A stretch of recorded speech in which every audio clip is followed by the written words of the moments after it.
Salut tout le monde, aujourd'hui une vidéo des plus inhabituelles et je dis ça avec sincérité parce que je pensais jamais faire une vidéo sur ça, c'est-à-dire sur l'histoire, sur un personnage historique, sur quelque chose en rapport avec l'histoire parce que pour être honnête, quand j'étais au collège, quand j'étais au lycée, pour les cours d'histoire géo en fait, je m'ennuyais terriblement, je passais vraiment mes cours à regarder par la fenêtre, à rêvasser et absolument rien écouter.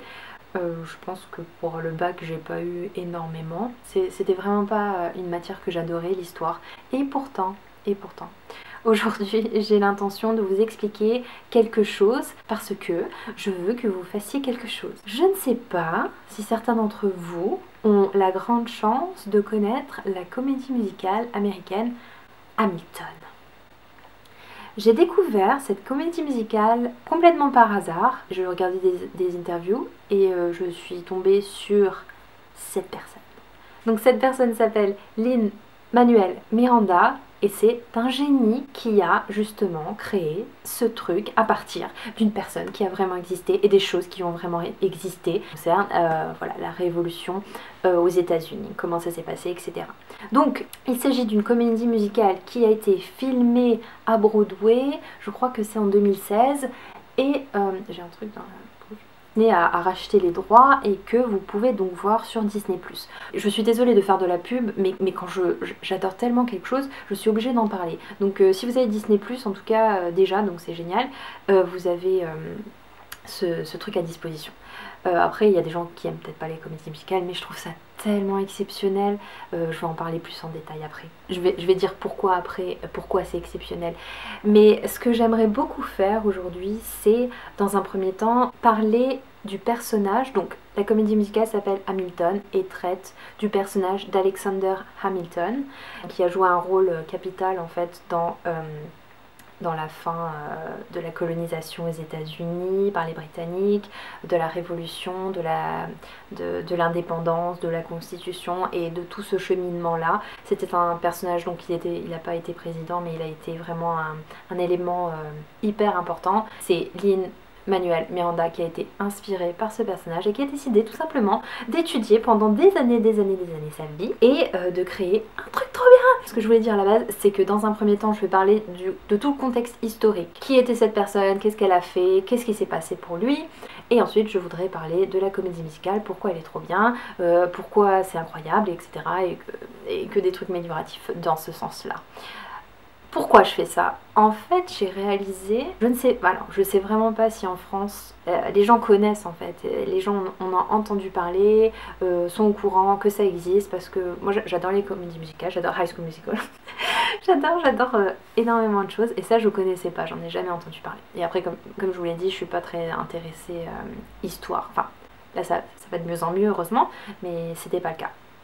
Et j'ai réalisé, voilà, par exemple sur YouTube, je trouvais pas beaucoup de vidéos qui permettent de comprendre la comédie musicale. Parce que même si elle est vraiment géniale, je pense que quand on connaît quasiment rien, pas grand chose à l'histoire des États-Unis, ça peut des fois être compliqué de suivre. Il y a beaucoup de personnages, il y a beaucoup de choses qui se passent, etc. Donc essayez de bien comprendre ça. Voilà, j'ai réalisé que sur YouTube, je ne trouvais pas énormément de choses. Et d'ailleurs, je crois que je n'ai rien trouvé, sauf erreur de ma part, mais j'ai peut-être mal cherché, mais j'ai absolument rien trouvé d'explicatif en français par rapport à Hamilton, à la comédie musicale et à toutes ces choses. Après, je pense que évidemment il y a des vidéos qui parlent de l'histoire et qui racontent le pourquoi du comment de certains événements historiques. Mais voilà, ça m'a manqué. Et donc je me suis dit, peut-être que je peux faire des recherches, regarder ce qui est disponible, me renseigner pour en fait créer cette vidéo pour vous expliquer un petit peu tout ça et ensuite la naissance en fait de la pièce qui, faut le savoir, c'est une fiction. Il y a plein de choses qui ont été modifiées. Moi, chaque mieux. Il y a plein de choses qui ont été modifiées pour rendre tout ça des fois un peu plus croustillant et intéressant, hein. Mais voilà, globalement voilà, c'est l'objectif de cette vidéo. Donc voilà, attendez, je vais voir si j'ai encore un truc à dire. Ah oui, et enfin, cette intro dure 20 ans. Ce que je veux dire, c'est que c'est mes recherches. Donc j'ai fait de mon mieux, vraiment, j'y ai mis tout mon cœur pour restituer de façon la plus claire, la plus synthétisée possible pour que ça, voilà, que ça soit compréhensible. Donc j'espère que ça va. Après, si vous voyez des choses qui sont peut-être pas forcément dans l'ordre, même si j'essaie vraiment de faire par ordre, enfin dans l'ordre chronologique, mais si vous voyez des choses avec lesquelles vous n'êtes pas d'accord, ou ajouter même des éléments, n'hésitez surtout pas en commentaire de le faire. Voilà, c'est tout pour l'intro, je pense que je n'ai rien oublié. C'est parti! Alexander Hamilton est né en 1755 et il est mort en 1804. On peut voir sa petite bouille sur les billets de 10 $. Je pense que Lin-Manuel Miranda a trouvé ce personnage pertinent à développer dans sa comédie musicale, car Hamilton était très persévérant et déterminé dans la vie. Même s'il est parti de rien, enfin plutôt de misère, de pauvreté, de malheur, il a réussi à surmonter tout ça et à faire ce qu'il souhaitait, à devenir qui il voulait. Et je pense que même si les autres personnages comme Washington ou Lafayette, ils sont aussi fascinants, mais autrement, et Hamilton a vraiment ce quelque chose que l'auteur a voulu développer et raconter au monde entier. En plus, voilà, Alexander Hamilton, il n'y a pas énormément de... Enfin, on le connaît un peu, mais on n'en a pas non plus énormément entendu parler, donc c'est d'autant plus intéressant de porter son attention dessus, je crois. Donc comme je l'ai dit, Hamilton a fait tout ce qu'il a pu pour devenir la meilleure version de lui-même en un sens. Avec ses convictions, ses croyances, il a fait son maximum pour atteindre ses objectifs et c'est vraiment très inspirant. Donc il est né dans les Caraïbes, son père l'a abandonné quand il était bébé et sa mère est tombée malade et elle en est morte quand il avait 12 ans.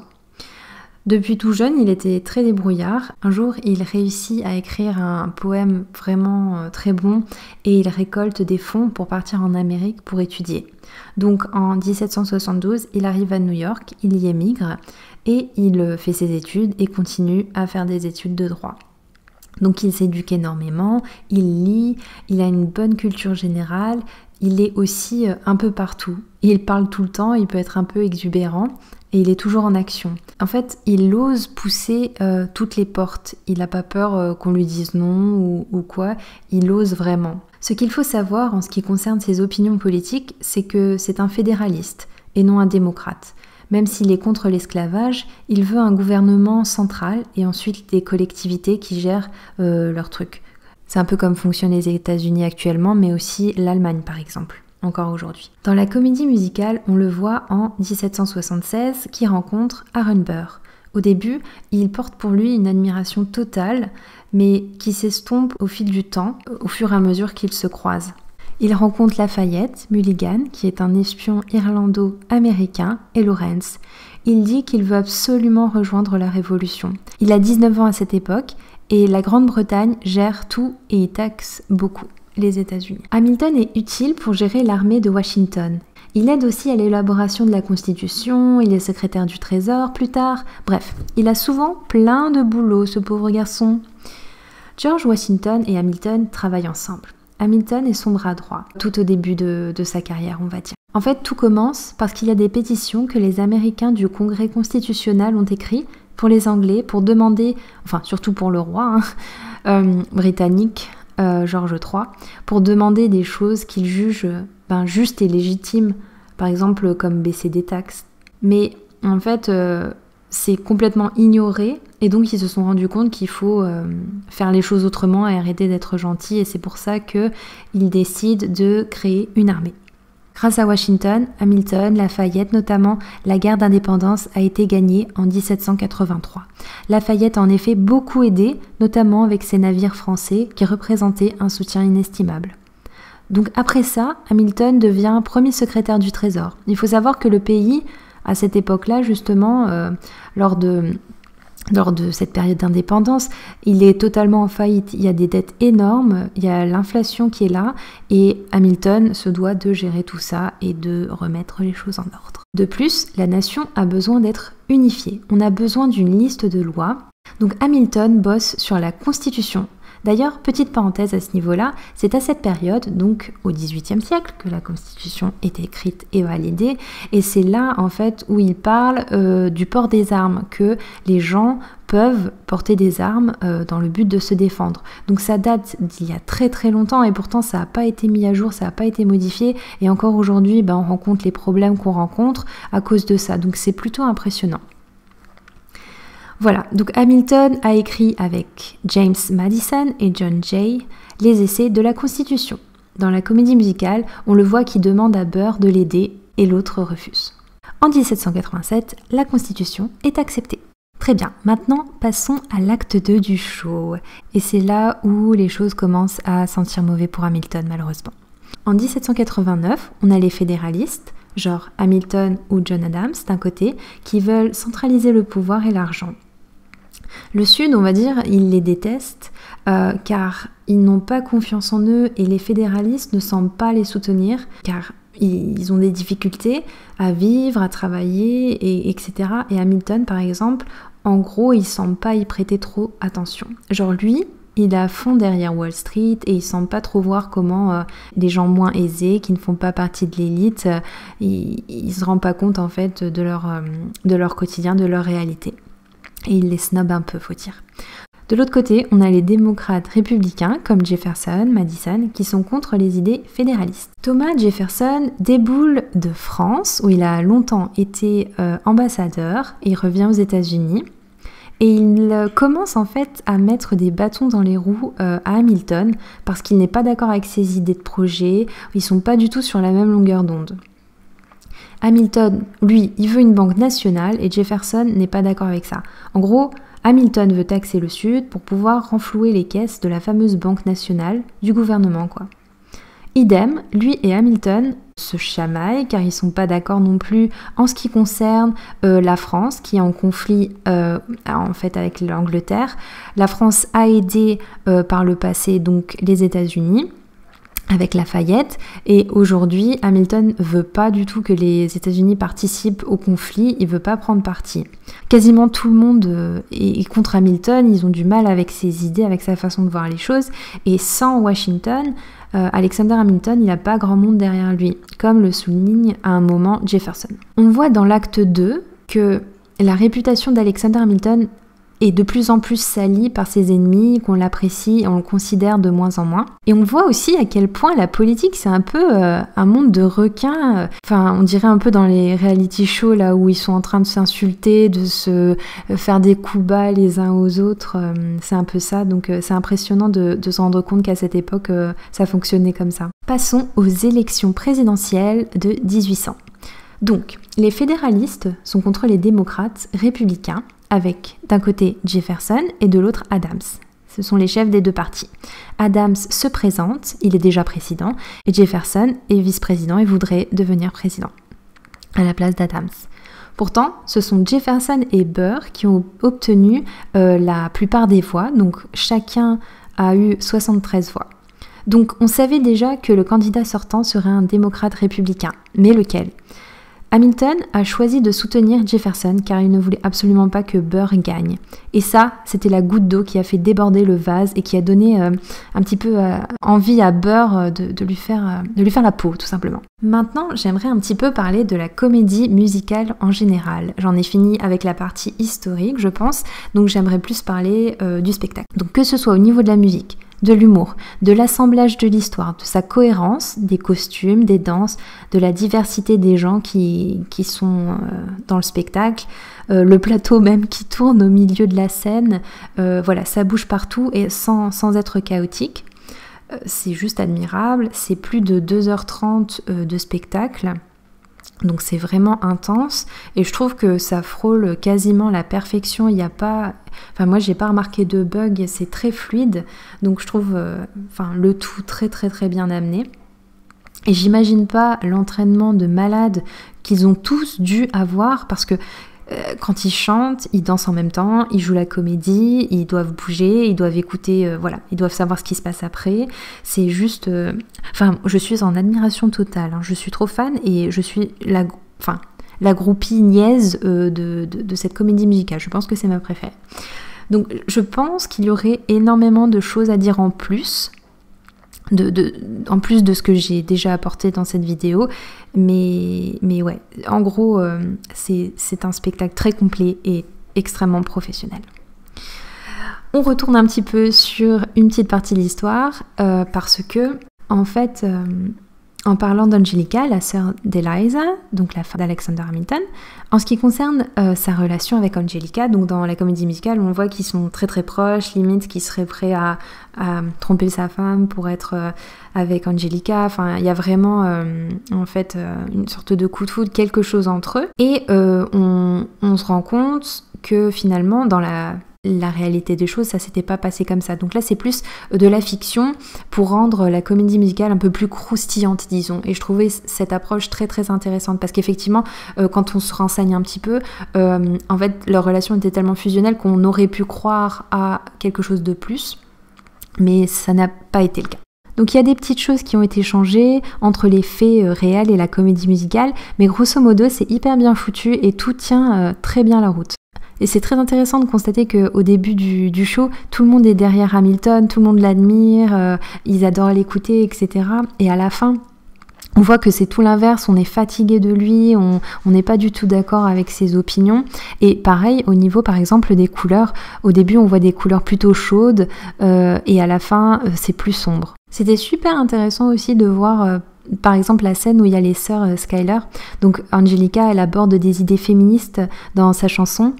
Donc je trouve ça vraiment fantastique que Lin-Manuel Miranda ait placé ça et là des petits messages de notre temps en fait.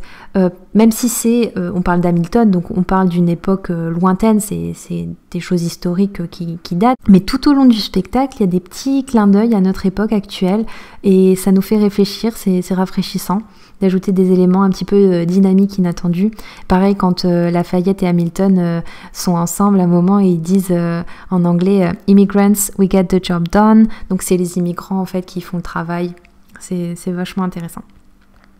Moi, ce que j'ai bien aussi aimé, c'est quand c'est cette façon d'organiser les choses parce que au début de la comédie musicale, on voit les mêmes comédiens qui jouent un petit peu les meilleurs amis d'Hamilton, donc par exemple Mulligan, Lafayette, et à la fin, ce sont ces mêmes comédiens qui jouent, on va dire, les ennemis d'Hamilton avec Jefferson et Madison, donc je trouve que c'est super bien foutu comme ça.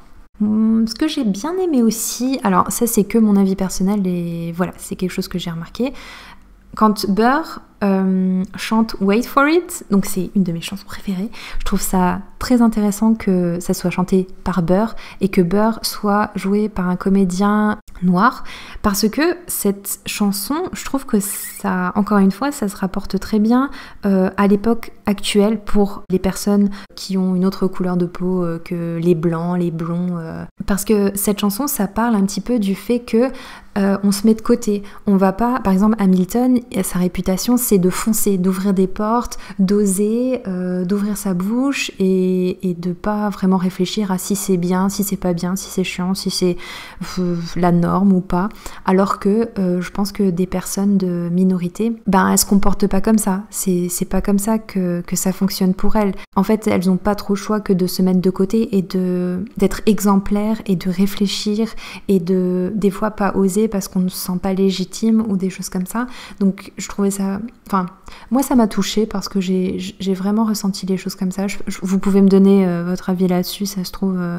je suis hors sujet, mais c'est vraiment quelque chose que j'ai ressenti ainsi. Enfin, j'ai adoré les passages avec le roi. C'était super marrant, j'ai adoré le contraste un petit peu totalement burlesque de la chose. Enfin, c'est un mec ignoble et on dirait un gamin, un petit pantin et c'était très très bien amené. Voilà, maintenant je voudrais au final parler un peu de ce que je pense, on va dire de la psychologie de Burr et de Hamilton.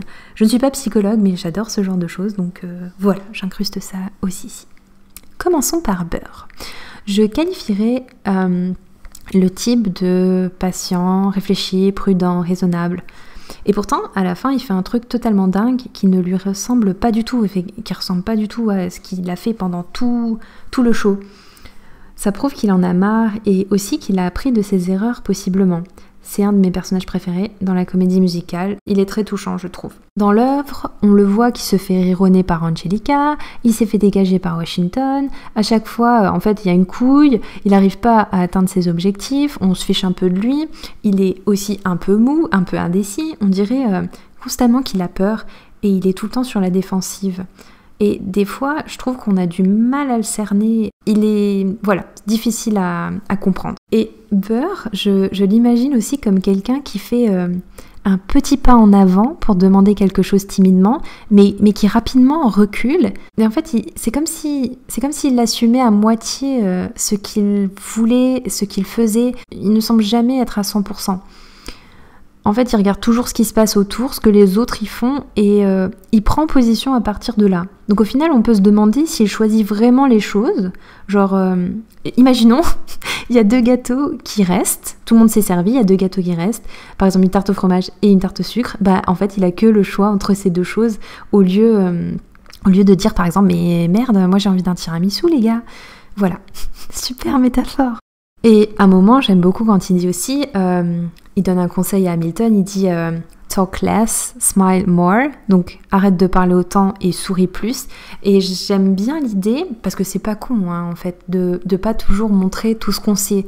Des fois c'est bien de se taire, de faire genre on sait pas.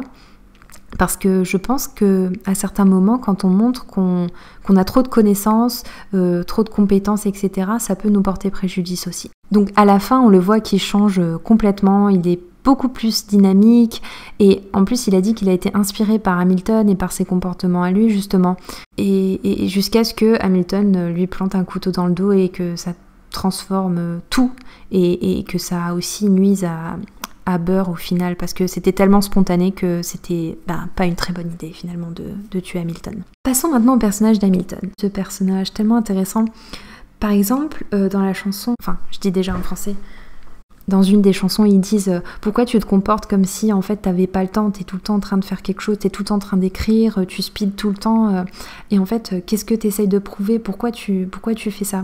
Et c'est une question très intéressante, parce que c'est vrai qu'il y a des personnes qui ne peuvent pas rester assises, elles ont ce besoin viscéral de toujours faire quelque chose, et on peut se poser la question de pourquoi, qu'est-ce qui les pousse à faire ça, parce que forcément ça doit être pour combler un vide, peut-être justement de cette enfance, enfin à mon avis ça a dû être quand même traumatisant pour lui ce qu'il a vécu, et c'est peut-être une façon justement de se prouver sa valeur et de se sentir voilà, légitime d'exister, et voilà, encore une fois d'avoir de la valeur. Pareil, quand on a la chanson Satisfied avec Angelica, les 2 personnages sont tellement fusionnels finalement, parce qu'en fait ils ont le même problème. Ils disent on n'a jamais été satisfait, en fait c'est jamais assez bien, on attend toujours plus. Et pareil, on peut se poser la question d'où ça vient quand on en veut toujours plus, et que tout ce qui se passe ça suffit pas tout simplement. Et encore une fois, je rebondis par rapport à ça, quand la femme de Hamilton, donc Eliza, elle dit est-ce que je suis assez, est-ce que ta vie de famille c'est assez? Et on se rend compte quand même avec ses comportements que non, en fait sa famille c'est pas assez, il a besoin de plus, ça lui suffit pas tout simplement. C'est vrai que, on en a déjà parlé, Hamilton quand il rencontre Burr, il a une admiration totale pour le personnage, mais Burr de son côté, il l'a jamais admiré, il a juste trouvé en fait que c'était totalement injuste qu'on le mette sur un piédestal tout le temps depuis le début, alors que lui on le dégage à chaque fois. Donc en fait cette accumulation d'injustice aussi, quand il essaye, quand il tente des choses, au bout d'un moment ça pète, et ça a été le cas avec son comportement à la fin quand il décide de défoncer Hamilton, quoi.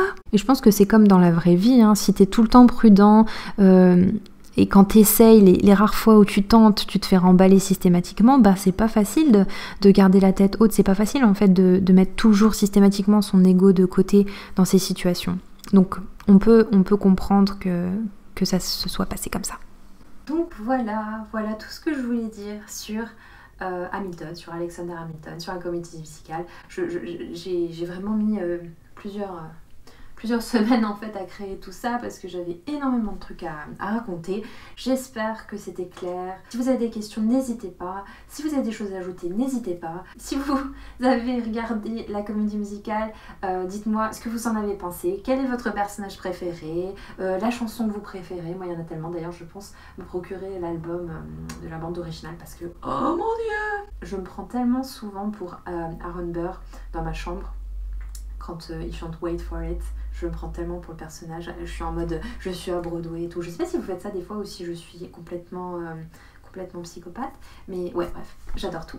Et voilà, je pense que c'est tout. J'espère que ça vous a plu, même si voilà, c'est différent de ce que je fais d'habitude. En fait, je crois que ma chaîne, de toute façon, chaque vidéo est un peu différente. Donc au final, ça n'a ni queue ni tête, tout ça. Mais bon, bah, c'est pas dramatique, hein, c'est pas grave. Voilà, passez une très bonne journée, une très bonne soirée, et puis on se voit bientôt. Enfin, moi je ne vous vois pas, je crois, mais vous me verrez si vous regardez mes vidéos. Bref.